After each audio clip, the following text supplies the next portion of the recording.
अशोक पटेल के बारे में मैं आपको जानकारी दे दूं कि ये पिछले कई वर्षों से, सालों से, 40-50 वर्षों से पॉलिटिकल पार्टीज, उसकी ब्रांडिंग और पॉलिटिकल पार्टी है क्या और कैसे चुनाव लड़ती है, इस पर इनका बहुत बड़ा काम रहा है, बहुत बड़ा काम रहा है। अभी हम उनके पास जाएंगे, लेकिन कर्नल साहब नमस्कार। नमस्कार। बारी अब आपकी आने वाली है। कर्नल साहब, मैं अभी जो इन्होंने कहा अभी अजीत जी, और जिस तरफ आप, चूंकि मैं इकोनॉमिक्स का स्टूडेंट हूं और आप फाइनेंस के बहुत बड़े ज्ञाता हैं, तो मैं जितनी मेरी समझ है उससे मुझे ये लग रहा है कि अभी जो इन्होंने कहा कि पूरे इंडिपेंडेंस, मैंने अंग्रेज के शासन के बाद से आज तक जो है ये फूड सिक्योरिटी बिल कांग्रेस का था, लेकिन 2028 तक 2 जून के खाने को बढ़ा देना, प्रधानमंत्री को इस बात का एहसास है कि अगर एक बहुत बड़े वर्ग को हम चुप नहीं रखेंगे, शांत नहीं रखेंगे, तो हमारी स्थिति पाकिस्तान और श्रीलंका जैसी होने वाली है।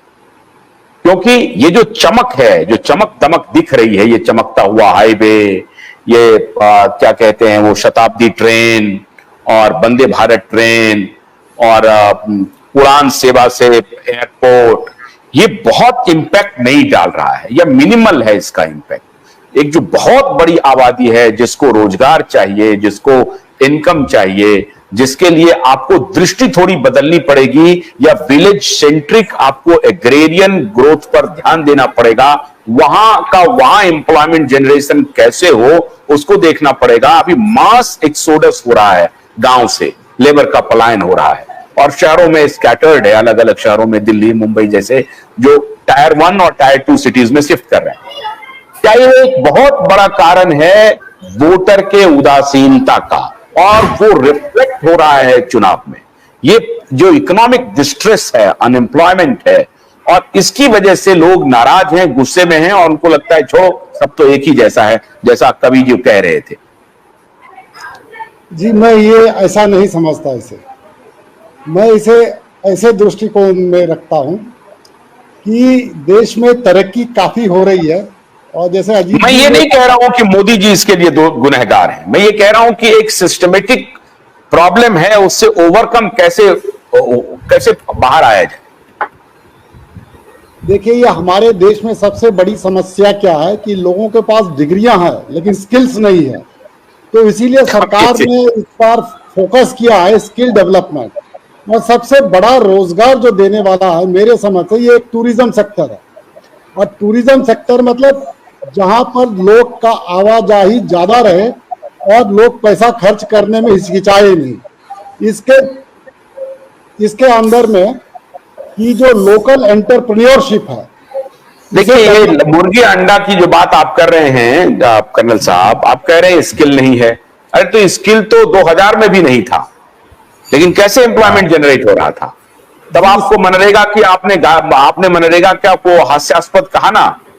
गांव में रोजगार आप दें, अनस्किल्ड लेबर आपके पास है, ये तो मालूम है ना कि आज पता चला आपको, आज पता चला ना आपको। आपने खाली योजना भर दिया।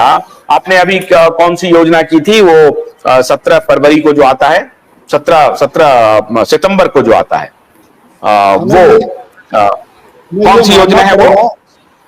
विश्वकर्मा योजना। विश्वकर्मा योजना में क्या हुआ विश्वकर्मा योजना का? देखिए, हमें ये मानना पड़ेगा, और ये हम आप ही के मान पाएंगे। विश्वकर्मा योजना का क्या हुआ, फल क्या हुआ, फलितार्थ क्या है, ये समय बताएगा। ये अभी लागू कर रहे हैं ये लोग, और कोई भी सरकारी जो परियोजना होता है उसे लागू करने में काफी समय लग ही जाता है। हम मनरेगा की बात कर रहे थे। मनरेगा बहुत आवश्यक है क्योंकि वो उसी का माध्यम होता है कि लोगों को जो मूलभूत आवश्यकता होती है खाद्य पदार्थ की, वो उन्हें मिल जाना चाहिए। देखिए, तो स्वीकार करेंगे ना कि मनरेगा योजना ठीक थी? स्वीकार करेंगे ना?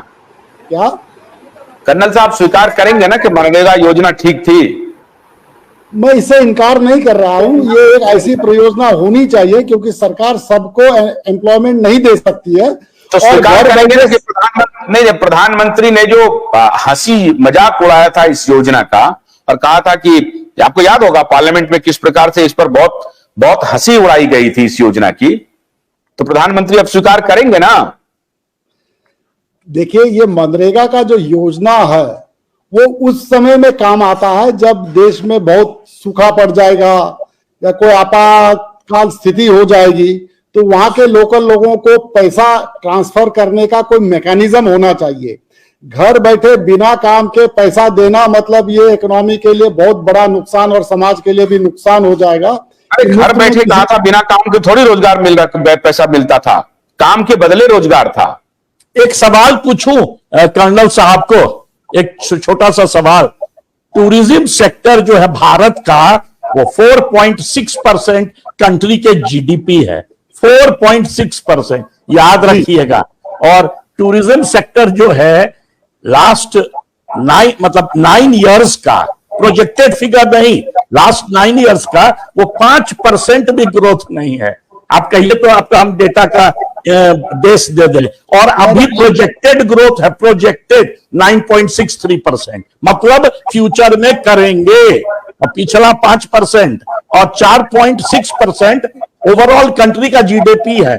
और एग्रीकल्चर जो है ड्यूरिंग पैंडेमिक, वो जब सब इंडस्ट्री बंद हो गया था तो 17 से बढ़ के 22-23% हो गया था। तो एग्रीकल्चर का ग्रोथ पहले कीजिएगा कि टूरिज्म का, बस खाली ये सवाल है।